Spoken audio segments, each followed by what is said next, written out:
الله الله الله الله الله. السلام علیکم ورحمۃ اللہ وبرکاتہ۔ وعلیکم السلام ورحمۃ اللہ وبرکاتہ۔ ان الحمد للہ نحمده ونستعینه ونستغفره ونعوذ باللہ من شرور انفسنا ومن سیئات اعمالنا من يهده الله فلا مضل له ومن يضلل فلا هادي له واشهد ان لا اله الا الله وحده لا شريك له واشهد ان محمدا عبده ورسوله اما بعد فان خير الحديث كتاب الله وخير الهدي هدي محمد صلى الله عليه وسلم وشر الأمور محدثاتها وكل محدثة بدعة وكل بدعة ضلالة وكل ضلالة في النار۔ محترم حاضرین، سامعین و سامعات، ناظرین و ناظرات، کتاب التوحید کے اس درس میں آپ تمام حضرات کا خیر مقدم ہے۔ اللہ رب العالمین ہمارے اور آپ کے مل بیٹھنے کو قبول فرمائے، علم دین، علم نافع سیکھنے، اس کے مطابق عمل کرنے، اس کی دعوت عام کرنے اور اس راستے میں آنے والی مصیبتوں کے اوپر اللہ رب العالمین ہمیں اور آپ کو صبر کی توفیق نصیب فرمائے۔ کل کے درس میں آپ کے سامنے اللہ کے نبی صلی اللہ علیہ وسلم قول وَإِذَا وَقَعَ عَلَيْهِمُ السَّيْفُ لَمْ يُرْفَعْ عَنْهُمْ إِلَى يَوْمِ الْقِيَامَةِ، کہ جب امت میں ایک مرتبہ تلوار نکال لی جائے گی تو پھر وہ تلوار ہٹائی نہیں جائے گی قیامت تک۔ حدیث کے اس جملے کا مفہوم ہم نے آپ کے سامنے واضح کیا تھا کہ فتنہ جب ایک مرتبہ شروع ہوگا تو فتنہ پھر چلتا ہی رہے گا، کبھی کم ہوگا کبھی زیادہ ہوگا، لیکن اگر فتنے کو کم کرنا ہے تو توحید کی دعوت، سنت کی دعوت کو عام کرنا پڑے گا اور بدعت کو کم کرنا پڑے گا، بدعت کی مخالفت کرنی پڑے گی، سنت کی ترویج اور اشاعت کرنی پڑے گی، توحید کی دعوت کو معاشرے کے اندر عام کرنا پڑے گا۔ اب اس کے بعد آگے کا جملہ دیکھیے، کہا اللہ کے نبی صلی اللہ علیہ وسلم نے وَلَا تَقُومُ السَّاعَةُ، قیامت قائم نہیں ہوگی حَتَّى يَلْحَقَ حَيٌّ مِّنْ أُمَّتِي بِالْمُشْرِكِينَ، یہاں تک کہ میری امت کا ایک قبیلہ یا ایک بستی مشرکین سے جا کر کے نہ مل جائے۔ علماء کا اس جملے کے مفہوم کے تعلق سے اختلاف ہے نا۔ بعض اہل علم کہتے ہیں کہ یہاں پہ یلحقو سے مراد یلحق حی من امتی بالمشرکین سے مراد ان کے دین سے مل جائیں، یعنی مشرکین کا جو دین ہے، مشرکین جیسا عمل کرتے ہیں ویسا یہ عمل کرنے لگے۔ کچھ علماء نے کہا کہ یہ مراد ہے، یعنی ان کے دین سے مل جائیں، وہ لوگ اپنے بستی میں باقی رہیں لیکن عمل ایسا کرنے لگے جیسا کہ مشرکین عمل کیا کرتے ہیں، یہ مطلب ہوا۔ اور بعض علماء نے کہا کہ نہیں، مراد یہ ہے کہ مسلمان سفر کر کے کافروں کے یہاں جائیں اور وہاں جا کر کے رہیں، اور ظاہری لفظ سے یہی معنی زیادہ قریب ہے۔ اسی لیے بعض اہل علم نے یہ کہا ہے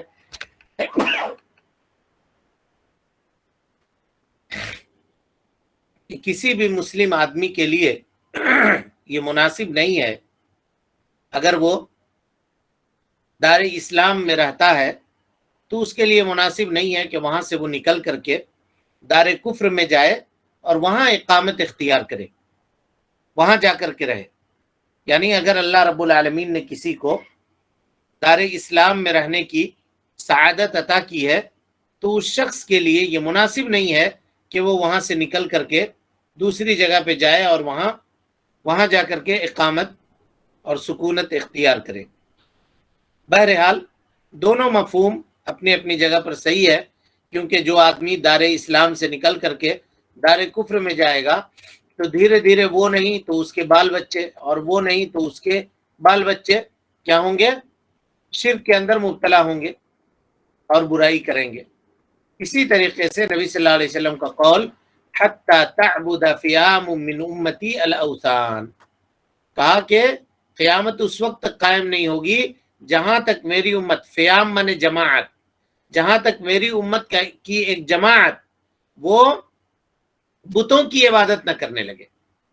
ایک قبیلہ نہیں جی، فئام مانے جماعتیں، کئی ایک قبائل، یہ سب نکل کر کے کیا کرنے لگے؟ بتوں کی عبادت کرنے لگے۔ لہذا یہ دلیل ہے کہ اس امت میں شرک واقع ہوگا، اور اللہ کے نبی صلی اللہ علیہ وسلم نے اس امت کو اس بات سے آگاہ کر دیا اور خبردار کر دیا کہ دیکھو امت کے اندر یہ باتیں ہوں گی کہ کچھ لوگ مرتد ہوں گے، کچھ لوگ بتوں کی عبادت کریں گے، تاکہ ہم اپنی حفاظت کر سکیں، اپنے آپ کو بچا سکیں۔ بعض لوگ اس حدیث پہ آپ کو یہ کہیں گے کہ دیکھو یہاں پہ امتی سے مراد امت اجابت نہیں ہے، بلکہ یہاں مراد امت دعوت ہے۔ تو ان کو اس حدیث کے یعنی معانی اور مفہوم کا علم ان کے پاس نہیں ہے۔ کہا کیوں؟ اگر امت دعوت مراد ہوتی تو امت دعوت تو غیر اللہ کی عبادت کرتی ہی ہے، تو اللہ کے نبی صلی اللہ علیہ وسلم یہ کیوں کہتے ہیں کہ حتی تعبدا، یہاں تک کہ یہ لوگ بھی عبادت کرنے لگے؟ پتہ یہ چلا کہ یہ لوگ ان کی عبادت نہیں کرتے تھے، یہ ابتدا کریں گے، شروع کریں گے ان کی عبادت کرنا، یعنی پہلے یہ موحد ہوں گے، بعد میں جا کر کے مشرک ہو جائیں گے، یہ کہنے کا مطلب ہے۔ حتی تعبدا کا یہی معنی ہے، کیونکہ مشرکین تو پہلے سے ہی بتوں کی عبادت کرتے ہیں، لہذا اس سے یہ پتا چلا کہ امتی سے مراد امت دعوت نہیں بلکہ امت اجابت مراد ہے۔ امت اجابت کا کہ گروہ ہیں، کئی ایک گروہ، یہ نکل کر کے بتوں کی عبادت کرنے لگے گی اور دین اسلام کو ترک کر دے گی، چھوڑ دے گی، مرتد ہو جائے گی۔ اللہ کے نبی صلی اللہ علیہ وسلم کی حدیث کا مفہوم اور اس کا معنی یہ ہے۔ اس کے بعد نبی صلی اللہ علیہ وسلم نے فرمایا وَإِنَّهُ سَيَكُونُ فِي أُمَّتِي كَذَّابُونَ 30، میری امت میں 30 جھوٹے لوگ ہوں گے، کذاب ہوں گے۔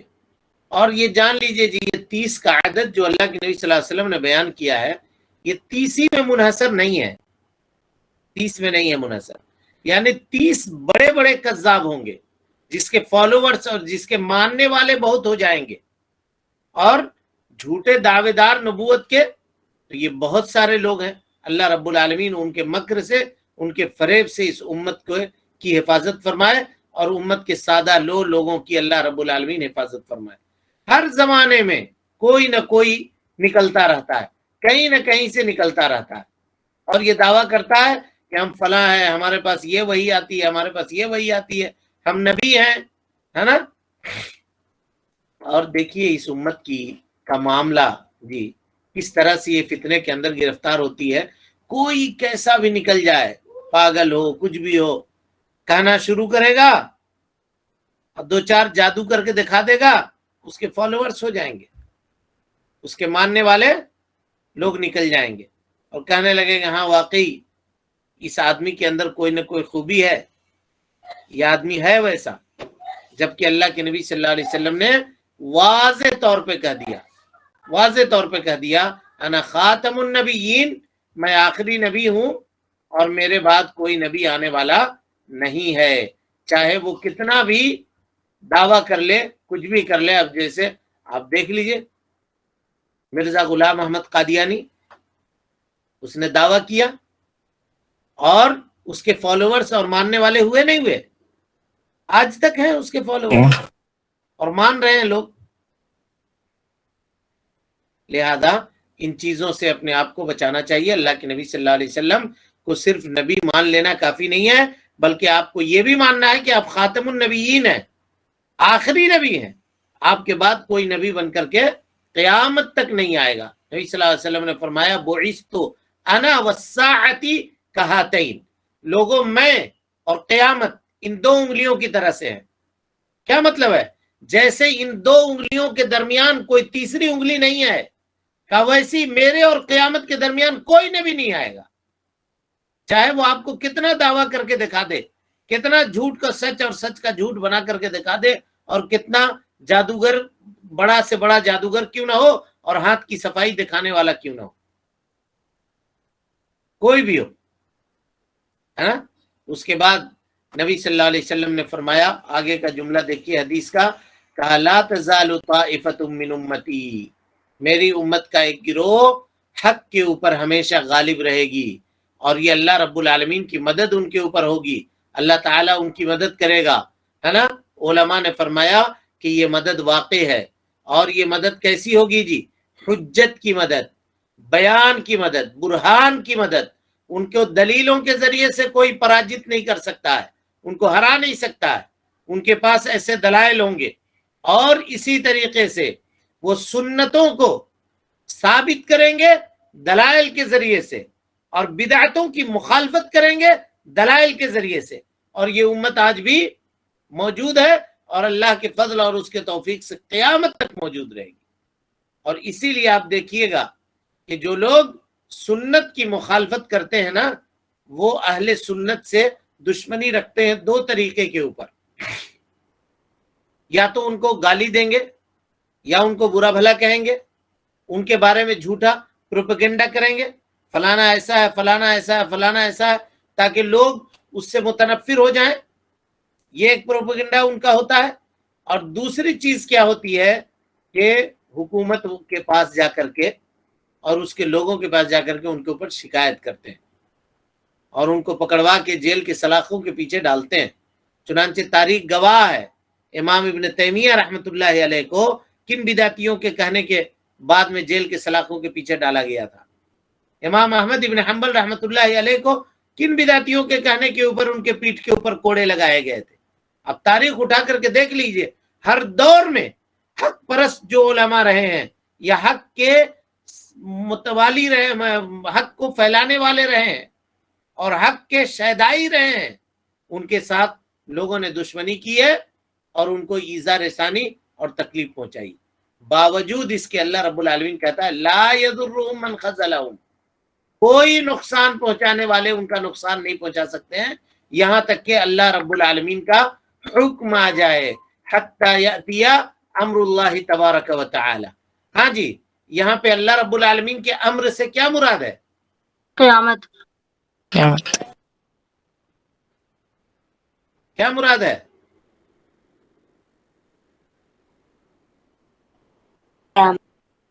یہی مسئلہ ہے، آپ لوگ بھول جاتے ہیں بہت جلدی۔ اگر قیامت مراد ہے تو حکم موت مراد ہے، موت۔ اگر قیامت مراد ہے تو نبی صلی اللہ علیہ وسلم کا یہ قول کہ قیامت جن لوگوں کے اوپر قائم ہوگی وہ سب سے بدترین مخلوق ہوں گے، تو اس کا مطلب یہ لوگ قیامت کے وقت موجود ہوں گے۔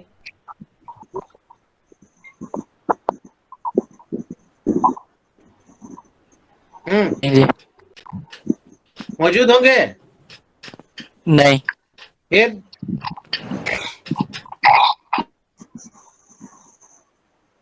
وہ جو کیا مراد نشانی، ہے؟ قیامت کی نشانی نشانی نہیں، نبی صلی اللہ علیہ وسلم نے کہا کہ میری امت کا ایک گروہ ہمیشہ حق کے اوپر قائم رہے گا، اور جتنے بھی اس سے دشمنی کرنے والے لوگ ہوں گے، اس کو نقصان پہنچانے والے لوگ ہوں گے، اس کا نقصان نہیں پہنچا سکتے ہیں، اس کو کچھ بھی نقصان نہیں پہنچا سکتے، یہاں تک کہ اللہ تعالی کا امر آ جائے، حتی یأتی امر اللہ۔ اس ان سب کو موت دے دیں گے نا، ہاں سب کو جو موت دے دیں گے وہی امر، کیا موت دے دیں گے؟ نیک لوگوں کو اٹھا لیں گے جو نشانی۔ ہاں تو ایسا کہیے، یہ ہم پہلے بیان کر چکے ہیں، آپ لوگ کے سامنے بتا چکے ہیں اس کی وجہ کہ قیامت کی نشانیوں میں سے یا قیامت کے قریب میں اللہ رب العالمین یمن کے جانب سے ایک ہوا چلائے گا، نہیں بتایا تھا جی؟ جو ریشم کی طرح نرم و نازک ہوا ہوگی، اور جس کو لگے گی، مومن کو لگے گی، اور وہ مومن انتقال کر جائے گا، چلا جائے گا، یعنی مومنوں کی روحیں قبض کر لی جائیں گی اس ہوا کے ذریعے سے، کوئی نہیں بچے گا مومن، ایک بھی مومن نہیں بچے گا، کیونکہ اللہ کے نبی صلی اللہ علیہ وسلم نے کیا فرمایا؟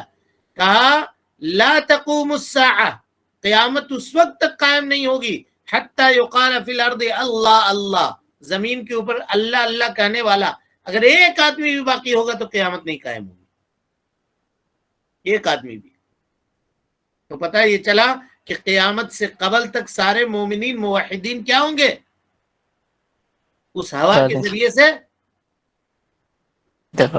ان کی روحیں قبض ہو جائیں گی، اس ہوا کے ذریعے سے ان کی روحیں قبض ہو جائیں گی۔ اب یہ بتائیے آپ لوگ کہ امر اللہ سے کیا مراد ہوا؟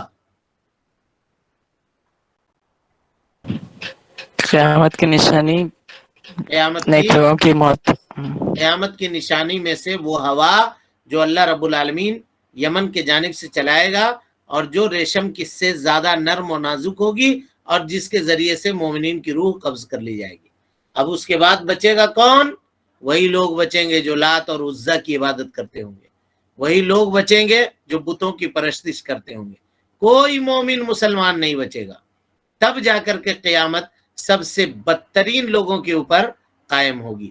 یعنی امر اللہ سے مراد اس ہوا کا نکلنا ہے جس کے ذریعے سے مومنین کی روحیں قبض کر لی جائیں گی، مومنین کی روحیں قبض کر لی جائیں گی۔ اور بعض علماء نے یہ کہا کہ الی ان تقوم ساعتہم، اس سے مراد یہ ہے کہ ان کی انتقال، ان کا وفات پہلے ہو جائے گا، اور جس کی وفات جب ہو گئی تو سمجھیے کہ اس کی قیامت ہو گئی قائم۔ اس کا مطلب یہ ہوا کہ قرب قیامت میں مومنین جو ہیں وہ انتقال کر جائیں گے، معنی وہی ہے، بس اس کو دوسری طرح سے وہ لوگ کہہ رہے ہیں۔ چلیے، تو یہ حدیث جو ابھی آپ کے سامنے پڑھی گئی، اس میں اللہ کے نبی صلی اللہ علیہ وسلم کا یہ قول وَحَتَّى تَعْبُدَ فِيَامٌ مِّنْ أُمَّتِي الْأَوْثَانَ، کہ یہاں تک کہ میری امت کا کہ چند گروہ بتوں کی عبادت نہ کرنے لگیں، یہ محل شاہد ہے حدیث سے۔ چلیے، الحمدللہ والصلاة والسلام علی من لا نبی بعد، اما بعد، فاعوذ باللہ من الشیطان الرجیم، بسم اللہ الرحمن الرحیم۔ مسائل: ایک، سورہ نساء کی آیت جس میں اہل کتاب کے بتوں اور شیطان کی پوجا کرنے کا ذکر ہے کی تفسیر۔ بالکل، الم تر الی الذین اوتوا نصیبا من الکتاب یؤمنون بالجبت والطاغوت یقولون للذین کفروا هؤلاء اہدی من الذین آمنوا سبیلا۔ یہ آیت کریمہ اس کی تفسیر ہے جو آپ کے سامنے گزر چکی۔ چلیے، دو، سورہ مائدہ کی آیت جس میں فاسقوں سے بدتر لوگوں کا ذکر ہے کی تفسیر۔ بالکل، قل هل انبئکم بشر من ذلک مثوبۃ عند اللہ من لعنہ اللہ وغضب علیہ وجعل منهم القردۃ والخنازیر، جن کو اللہ نے سور اور بندر بنا دیا تھا، وعبد الطاغوت اولئک شر مکانا واضل عن سواء السبیل۔ اس آیت کریمہ کی تفسیر ہے۔ چلیے، تین، سورہ کہف کی آیت جس میں اصحاب کہف کے غار پر مسجد بنانے کا ذکر ہے کی تفسیر۔ قال الذين غلبوا على امرهم لنتخذن عليهم مسجدا۔ اس آیت کریمہ کی تفسیر ہے۔ ساری باتیں آپ کے سامنے گزر چکی ہیں۔ چلیے، چار، سب سے اہم بات، جبت، بت اور طاغوت شیطان پر، جبت نہیں جی، جبت رومن میں ہم ضبط لکھا، ٹھیک، نہیں۔ جبت، بت اور طاغوت شیطان پر ایمان لانے کے معنی و مفہوم کا بیان ہے کہ کیا اس سے مراد قلبی اعتقاد ہے یا ان سے نفرت اور ان کے بطلان کا اعتقاد رکھتے ہوئے بظاہر ان کی موافقت۔ بظاہر ان کی موافقت۔ دیکھیے جی، اس پوائنٹ کو سمجھیے خوب اچھی طریقے سے۔ جن اہل کتاب کا تذکرہ اللہ رب العالمین نے اس آیت کے اندر کیا ہے، الم تر الی الذین اوتوا نصیبا من الکتاب، بہت اچھے سے سمجھیے اس کو، کیا وہ بتوں کی عبادت کرتے تھے جی؟ نہیں۔ اور کوئی جواب دیجئے۔ نبی صلی اللہ علیہ وسلم کے زمانے میں جو یہود موجود تھے، کیا یہود بت کی عبادت کرتے تھے؟ جی بولیے۔ جی کرتے تھے۔ نہیں کرتے تھے، بتوں کی عبادت نہیں کرتے تھے یہود۔ بتوں کی عبادت تو مشرکین مکہ کیا کرتے تھے، یہود نہیں کرتے تھے۔ پھر اللہ تعالیٰ نے ان کو کیوں کہا کہ یؤمنون بالجبت والطاغوت، جبت کے اوپر اور طاغوت کے اوپر یہ ایمان لاتے ہیں. اس کی تفسیر گزر چکی ہے، ہم اس میں دوبارہ نہیں جائیں گے. جبت سے کیا مراد ہے، طاغوت سے کیا مراد ہے. یہود بتوں کی عبادت نہیں کرتے تھے. کیوں کہا جی؟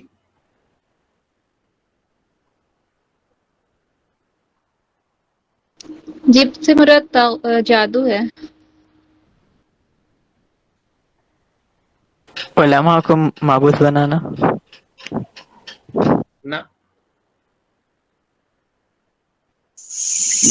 تو تابوت سکینہ پہ یقین رکھتے تھے. تابوت سکینہ پہ یقین رکھتے تھے.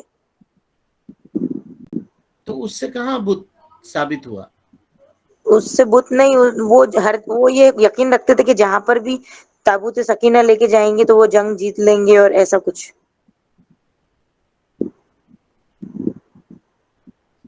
آپ دوسری طرف گئے.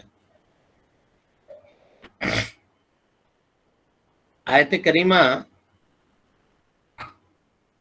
یہ کہہ رہی ہے کہ یہود جو ہے جبت اور طاغوت کے اوپر ایمان رکھتے تھے. اور اگر مان لیجئے طاغوت کا معنی آپ یہ کیجئے گا کل من عبد من دون اللہ، اور بت کے مراد اور جبت سے مراد بت، جیسا کہ تفسیر آپ کے سامنے گزر چکی ہے پوری تفصیل کے ساتھ. تو اب سوال یہ پیدا ہوتا ہے کہ یہ لوگ تو بتوں کی عبادت نہیں کرتے تھے، پھر اللہ نے کیوں کہا ان کو؟ اس لیے کہا کہ یہ آیت کریمہ جو نازل ہوئی ہے یہ کعب ابن اشرف کے متعلق نازل ہوئی ہے.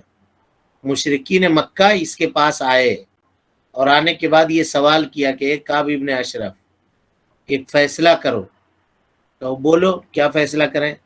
کہا تم اہل کتاب ہو، تم کو کتاب کا علم ہے، تم جانتے ہو، پڑھے لکھے آدمی ہو، عقل مند ہو، ذرا یہ بتاؤ کہ محمد صلی اللہ علیہ وسلم اپنے دین میں صحیح ہیں یا ہم لوگ مشرکین مکہ اپنے دین میں صحیح ہیں.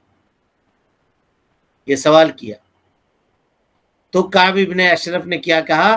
ہؤلاء اہدی من الذین آمنوا سبیلا، تم ایمان لانے والوں سے راستے کے اعتبار سے زیادہ ہدایت پر ہو. کس کو کہا؟ مکہ سے. مشرکین مکہ سے کہا. سمجھ میں آئی بات؟ یعنی کوئی وہ لوگ، وہ یہود جو تھے، اسی لیے میں کہا اس کو سمجھیے غور سے، وہ یہود جو تھے وہ بتوں کے اوپر ان کا اعتقاد نہیں تھا، بتوں کی عبادت نہیں کرتے تھے، لیکن بتوں کی عبادت سے راضی تھے، اس کا اقرار کرتے تھے. یہ کہا کہ تم بہتر ہو، تم اچھا ہو، ایمان لانے والے یہ بہتر نہیں ہیں، نعوذ باللہ من ذالک. یہ کہا. تو آج بھی اگر کوئی آدمی یہ کہتا ہے کہ صرف پوجا پدھتی کا طریقہ الگ الگ ہے، سب کا پہنچتا وہی ہے، اگر یہ کہتا ہے ارے اتنا اچھا دین کے وہ لوگ ماننے والے ہیں، مسلمان کیا دین مانیں گے؟ فلانے کو دیکھیے وہ بدھسٹ ہے، کیسا دین مانتا ہے، اس کو تو ایک دم جنت ملنی چاہیے اور وہ جنتی ہوگا. یہ اگر کہہ رہا ہے فلاں جنتی ہوگا، اس کے بارے میں کہہ رہا ہے، کہا کوئی وہاں کی بادشاہ تھی، وہ یہ ہوگا، وہ یہ ہوگا، دنیا بھر کی باتیں. وہ آن لائن میں ہم اتنا تفصیل آپ کو کر بھی نہیں سکتے، آپ سمجھیے اشارہ کر رہے ہیں. اگر یہ کہہ رہا ہے تو وہ اس کے دین کا اقرار کرنے والا، اس کے بتوں کی عبادت کرنے والا ہے. سمجھ میں آئی بات کہ نہیں آئی جی؟ جی ابھی واضح جی ہوا؟ سر. جی جی جی سر. جی. کوئی آدمی بت کی عبادت نہیں کر رہا، کہ دیکھو میاں ہم نمازی ہیں، 5 وقت کی نماز پڑھتے ہیں، نمازی ہیں، لیکن ہمارا فلانا بھائی جو ہے وہ کہیں جا کر کے کچھ اور بھی کرتا ہے، وہ بھی صحیح ہے، اس کا بھی صحیح ہے. ارے دین دھرم کے بارے میں کیا بولنا کسی کو؟ کیا یہ سب باتیں کرتے ہو؟ وہ بھی جنت، وہ بھی جنت. کوئی ایک مر گیا تھا ابھی کچھ دنوں پہلے، تو کہا کسی اخوانی نے لکھا تھا کہ وہ ایسی جنت جس میں وہ نہ جائے، ہم کو اس جنت کی ضرورت نہیں. نعوذ باللہ من ذالک. ابھی کوئین کا انتقال ہوا، ایلزابتھ کا، تو کوئی اس کے نام سے چلا گیا عمرہ کرنے کے لیے. استغفر اللہ ربی. مطلب چونچو کا مربع کھیل تماشا کر کے رکھ دیا لوگ. توحید اصل آج بھی کتنا غریب اور اجنبی ہے اور اس کے مسائل کتنا ہم لوگوں کو سمجھنے کی ضرورت ہے، اس کا آپ اندازہ لگائیے. اللہ تعالیٰ نے ان یہودیوں کو جو بتوں کی عبادت نہیں کرتے تھے ان کو کہا کہ یؤمنون بالجبت والطاغوت. کیوں یؤمنون بالجبت والطاغوت؟ کہا یقولون للذین کفروا، کافروں کو یہ لوگ کہتے ہیں ہؤلاء اہدی، کہ یہ کافر راستے کے اعتبار سے زیادہ درست ہے. کن کے مقابلے میں؟ من المومنین، مومنین کے مقابلے میں. اللہ اکبر. صرف اشارہ کیا، کہا کہ نہیں تم لوگ اچھے ہو. مشرکین مکہ کو کہا. اللہ تعالیٰ نے کہا یؤمنون بالجبت والطاغوت. سمجھ میں آ رہی بات جی؟ جی ہاں، تو ان کے دین سے اگر آپ راضی ہیں تو کیا ہو جائیں گے؟ جبت اور طاغوت کے اوپر ایمان لانے والے ہوں گے. لیکن یہاں سکے کا دو رخ ہے، صرف ایک ہی رخ نہیں. دوسرے رخ کو بھی سمجھیے. اب اسی کو دلیل بنا کر کے کوئی آدمی مسلمان حکام کو کافر نہ کہے. اب جیسے خوارج کہتے ہیں فلاں ملک کا وہ بادشاہ کافر ہے، فلاں ملک کا وہ بادشاہ کافر ہے. کیوں کافر ہے؟ نہ وہ کافر ملک سے اپنا معاملہ کرتا ہے، وہ اس سے اپنے تعلقات رکھے ہوا ہے، وہ امریکہ سے اپنے تعلقات رکھے ہوا ہے. بھائی تعلقات رکھنا الگ چیز ہے اور اس کے دین سے رضامندی کا اظہار کرنا یہ الگ چیز ہے. سمجھ ہماری بات؟ کیا اللہ کے نبی صلی اللہ علیہ وسلم نے یہودیوں سے معاملہ نہیں کیا؟ ان کے سامان نہیں خریدا؟ ان کے ہدیہ کو کیا آپ نے قبول نہیں کیا؟ بولیے. جی آپ کو پتا ہونا چاہیے خیبر میں وہ عورت تھی جس نے آپ کو دعوت دیا تھا، وہ یہودیہ تھی. بکری اس نے ذبح کی تھی. اب پوچھا کسی سے کہ نبی صلی اللہ علیہ وسلم کو بکری کا کون سا حصہ زیادہ پسند ہے، تو کسی نے کہا کہ اگلا ران آپ صلی اللہ علیہ وسلم خوب شوق سے کھاتے ہیں. اس میں اور زہر لگا دیا. پوری بکری میں تو لگایا اس میں زیادہ لگا دیا. تو آپ صلی اللہ علیہ وسلم گئے نہیں گئے اس کی دعوت کھانے کے لیے؟ تو کیا کوئی اس سے معاملہ کر لے تو وہ کافر ہو گیا؟ خوارج کا معاملہ نہیں، مطلب خوارج اسی کو دلیل بنا کر کے حکام کو کافر کہتے ہیں. کہتے ہیں فلاں کا بادشاہ یہ ہے، فلاں کا بادشاہ وہ ہے، فلاں جگہ کا بادشاہ وہ ہے. اور اسی کو دلیل بنا کر کے سید قطب نے کہا کہ آج دنیا کے اندر دین اسلام کو ماننے والا کوئی نہیں ہے سوائے میرے. اخوانیوں کا، جماعت اسلامی والوں کا جو رئیس ہے سید قطب، اس نے لکھا جمعہ کی نماز بھی نہیں پڑھا کرتا تھا. کہتا تھا کہ جب کوئی مسلمان ہی نہیں ہے صرف میرے، تو ہم کس کو لے کر کے جماعت کریں گے، کس کو لے کر کے خطبہ دیں گے؟ اس لیے ہم جمعے نہیں پڑھیں گے. دیکھیے گمراہی کیسے آدمی گمراہ ہوتا ہے. سمجھ میں آ رہی بات جی؟ جی چلیں. اس میں اور ایک چیز ہے کیا؟ نحن ابناء و احباء، ہم اللہ کے بیٹے اور چہیتے. جی نہیں، یہ کس یہ سے؟ یہودیوں میں کہتے تھے نا کہ ہم اللہ کے بیٹے اور چہیتے. ہاں بھائی، تو اس میں شرک کہاں ہوا؟ اللہ کے بیٹے بنا. وہ دعویٰ کیا کرتے تھے اس کا، لیکن یہ تھوڑی کہتے تھے کہ ہم اللہ کے بیٹے ہیں تو ہم دوسرے کی، اللہ کے علاوہ دوسرے کی عبادت کر رہے ہیں.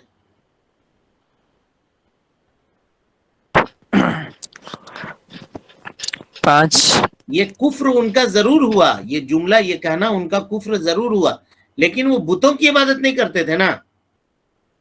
ہمارے کہنے کا یہ مطلب ہے کہ وہ بتوں کی عبادت نہیں کرتے تھے، جبت اور طاغوت کی عبادت نہیں کرتے تھے. اس کے علاوہ وہ سب کرتے تھے، چوری کرتے تھے، زناکاری کرتے تھے، سود کھاتے تھے، برائی کرتے تھے، سب کرتے تھے. اس سے مطلب نہیں ہے. بت پرستی نہیں کرتے تھے، لیکن بت پرستوں سے راضی تھے، بت پرستوں کے معاملے سے خوش ہوتے تھے. ان کو کہتے تھے کہ تم اچھے ہو، مومنین برے ہیں. یہ مطلب ہوا، یہ کہنے کا معاملہ.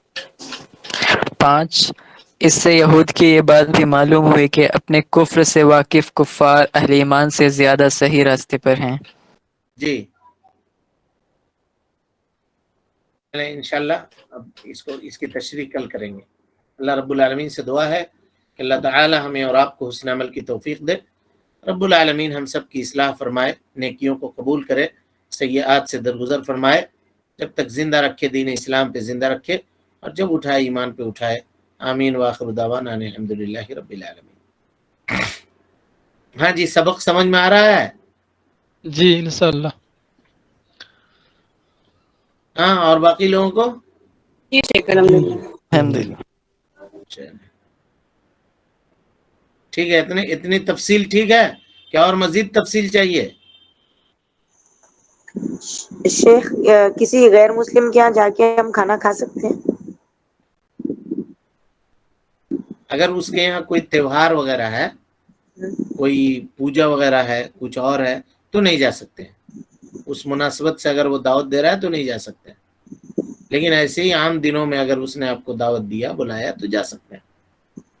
تو شیخ ان کی سورس آف انکم اور وہ سب کا کوشچن نہیں رہے گا کہ وہ پتہ کرنے کی ضرورت نہیں ہے۔ یہودی سود کا کاروبار کھلم کھلا کرتے تھے۔ اللہ کے نبی صلی اللہ علیہ وسلم ان کی دعوت میں گئے نہیں گئے؟ آپ نے نہیں پوچھ کر کے پتہ لگوایا کہ تم یہ کھلا رہے ہو، کہاں سے کھلا رہے ہو، کس طرح سے کھلا رہے ہو؟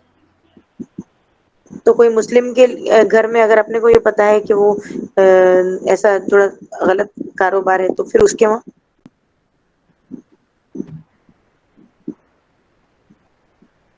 میں سمجھا نہیں۔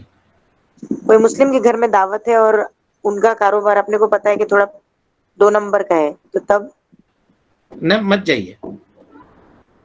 مطلب ہندو کے وہاں چلے گا لیکن مسلم کے وہاں نہیں چلے گا؟ اس لیے نہیں چلے گا کہ اس کے دین میں وہ چیز جائز نہیں ہے، سمجھے؟ اور آپ جا کر کے اس کو سمجھا سکتے ہیں، بتا سکتے ہیں، تو بتانے کے لیے جائیے۔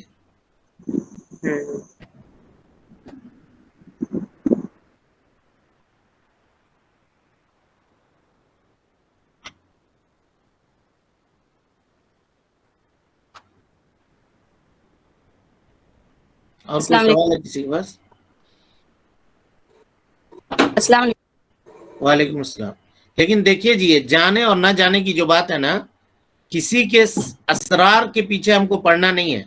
مثال کے طور پہ ایک آدمی مسلمان ہے، آپ کا پڑوسی ہے، اس نے آپ کو دعوت دیا، تو اب آپ کو یہ پتہ نہیں کرنا ہے کہ وہ جو دعوت میں پلاؤ پکا رہا ہے تو چاول خریدنے کا پیسہ کہاں سے لایا، وہ پکا رہا ہے تو وہ کہاں سے لایا۔ سمجھ میں آ رہی بات؟ اس کا کاروبار کیا ہے؟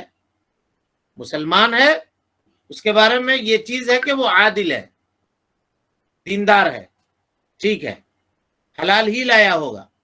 مسلمان گھر میں کھانا کھانا جا رہے ہیں، کہہ رہے ہیں مرغا ذبح کیا تھا کہ جھٹکا والا ہے، تو اس کو اچھا لگے گا یہ سن کے؟ نہیں۔ کس نے سوال کیا تھا؟ شیخ میں نے کیا۔ ہاں ہاں، سمجھ رہے ہیں آپ بات کو؟ جی۔ لیکن ایک آدمی کے بارے میں جاننا ہے کہ یہ کھلم کھلا ملوث ہے، کھلم کھلا، آپ اس کو منع کیجئے، کہیے کہ بھائی صاحب آپ کا جو کاروبار ہے وہ مشکوک ہے، شریعت کے اندر جائز نہیں ہے۔ سمجھ گیا؟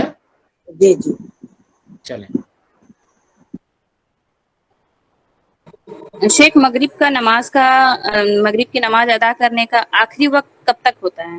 جب تک شفق احمر غائب نہ ہو جائے۔ سورج کے ڈوبنے کے بعد جہاں پر سورج ڈوبتا ہے وہاں پہ لالی پائی جاتی ہے آسمان میں، وہ شفق احمر اس کو کہتے ہیں۔ وہ جیسے غائب ہو جائے تو مغرب کی نماز کا وقت ختم ہو گیا۔ جب تو تک کوئی عذر کی وجہ سے اگر ادا نہ کر پائے تو پھر اس کو جب تک اذان نہ ہوئے اس سے قبل تک ادا کرنے کا حکم ہے کیا؟ اس طرح سے ادا کر سکتا ہے کیا؟ اذان نہیں ہو، کس کی اذان؟ مثلا عشاء کا اذان اب تک نہیں ہوا ہے، لیکن کر سکتا ہے۔ اب مطلب عذر کی وجہ سے اگر کہ مان لیجیے کوئی سو گیا اور سو کر کے اٹھا جب عشاء کی اذان ہو رہی تھی، تو اسی وقت وہ ادا کرے گا مغرب کی نماز۔ شیخ میں نے ایک دن کی بات نہیں، یہ مطلب بیٹے کے متعلق سوال ہے، کیونکہ اس کا جو ٹیوشن کا وقت مغرب وہیں گزر جاتا ہے، تو اس کا واپسی جب تک گھر ہوتا ہے 7:15 تک ہو جاتا تب تک کہ عشاء نہیں کا تو اول وقت آخر شروع ہو جاتا ہے، داخل ہو نہیں تو جاتا ہے. ویسا نہیں کریں، ویسا نہیں کریں، پڑھ تو لینا. وہ قضا تو وہ ادا کرے یا پھر قضا کر کے عشاء کے وقت ہی نہیں ملا؟ نہیں نہیں نہیں نہیں، وقت پر پڑھے نماز. وہ عذر نہیں ہوا نا، ٹیوشن عذر نہیں ہوا نا.